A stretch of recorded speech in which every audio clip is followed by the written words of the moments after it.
কি হলো না মন্টু, তোর কি গান মারি ফাটা দিয়েছে তোর বউ? ও, বুঝতে পারছি। এ বাড়াচ্ছিল সকাল সকাল কোথার থেকে আমদানি হয়েছে গুরুমানের ভাইটা। তোর মনের কথা বুঝলাম রে মন্টু, গেলে একটা বিড়ি ধরা। রে গান মারিতে বুঝতে পারলাম, ঠিকই বুঝতে পারছিস আমার বলের কথা। আয় বয়স বয়স মাদার চল। মন্টু, তোর বউ খেতে দিয়েছে বলে এত রাগিস না। আমি তোর বন্ধু বটি, ছোটবেলার মনে কর। তাহলে বসে না মাদার চল ভাই, আর বেশি বগিলাই না, এখন বুকটা পা দিয়ে দেবো। হ্যাঁ বসছি বাড়া। তোর মনটা ফ্রেশ করে দিচ্ছি রে মন্টু, একটা গান বলছি। কাঁচা বাড়া তোর কাঁচা বাড়া, আমার কাছে না তো কবু ভাজা বাড়া, আমার কাছে থাকে শুধু কাঁচা বাড়া। তো বলছি খেলা কিন্তু বিগলাইনে চুপ দিয়ে বসে থাকা, বুকটা পা দিয়ে ছেঁড়া করাবো খেলা। বাড়া অতগুলো গান শুনে একটা বিড়ি খাওয়া, গলাটা শুকাই গেছে। লেলে বাড়াটা চুষ আমার খেলা গানে মারাতে, তুই ধরা তো গানে আমি কোথায় বেড়ে পাবো।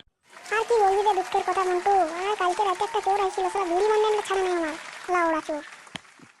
তোর ঘরে চোর ঢুকেছে মানে বিরাট ব্যাপার, যে তাহলে সামালি থাকবে, তোর দেখবে বিচিগুলো কোনোদিন বিক্রি দিতে পারে। এখানে বিচি নিয়ে বেশি চিল্লে আসি না, আমার হাতের দাম জানি, আমি যখন হাত দিয়ে বসি না তখন 100টা লোক আমার পেছনে থাকে, কারণ আমার হাতে সোনা ঝরে রে সোনা ঝরে, মন্টু চলে আসবি কুড়াইতে। হরে ঝন্টু তোর সোনা কেন জড়বে, তোর খেলা বাল ঝড়ে মাদার চোদের ভাই। হ্যাঁ দেখ রে, বালচিয়ানি মাস্টার আসছে, পালা পালা পালা, ভাগ ভাগ। হরে ঝন্টু ঠিকই বলছিস, বালছিরা মাস্টার এসছে, পালা পালা পালা খেলা।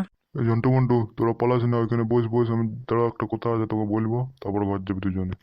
এই ঝন্টু ওই মাদার চোদের মাস্টার কি বলবে রে, খেলা পালালে ভালো করতে। ঠিকই বলেছিস। এই তোরা কি কানে কম শুনিস? বসতে বললাম না এখানে, নাহলে ঘর যাবো তোদের। হ্যাঁ মাস্টার বসেছি, কি বলবেন আপনি বলুন। বলতো জন্টু, মুরগি কেন জিরাফের মতো লম্বা হয় না? স্যার এত সিম্পল কোশ্চেন। মুরগি যদি জিরাফের মতন লম্বা হতো তাহলে মুরগির ডিম মাটিতে পড়লে ভেঙে যেত, ওই জন্য মুরগি ডিম আমাদের আর দেখতেও হতো না, খেতেও হতো না, ওই জন্য মুরগি আমাদের ছোট হয়। তো মনে হচ্ছে ওই মুরগির ডিমটা নিয়ে ছুঁড়ে মারি। কিরে মন্টু, খবর কি তোর? স্যার খবর তো মোটামুটি আছে।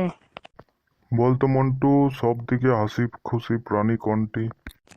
স্যার সব দিকে হাসি খুশি প্রাণী হলো হাতি, কারণ হাতি এত হাসে যে সবসময় দুটো দাঁত বেরিয়েই থাকে।